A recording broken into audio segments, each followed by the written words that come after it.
Nakuryente nga ba ang mga nagkakalat ng balitang hindi na ni-renew ng GMA ang kontrata ni Bea Alonzo?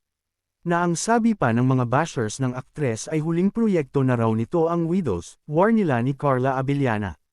Teka muna, hindi ba pwedeng kaya nakabinbin ang contract renewal ni Bea ay dahil hindi pa naman expired ang kanyang kontrata?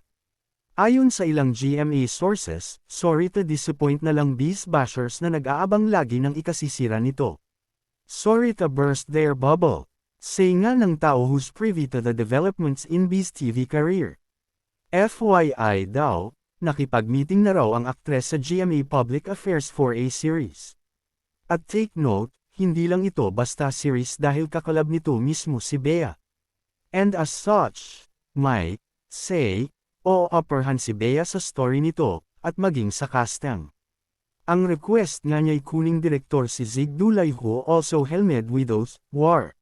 Yun nga lang, hindi na tinapos ni Zig ang nasabing teleserye as he concentrated on GMA Pictures, MMFF 2024 na entry Green Bones. Dinagsa naman ng request mula sa mga netizens na pagsamahin sa gagawing TV project sina Bea at John Lloyd Cruz. Magandang TV comeback daw yun for JLC lalo't nakakamiss ang tambalan nila ni Bea sa Star Cinema noon.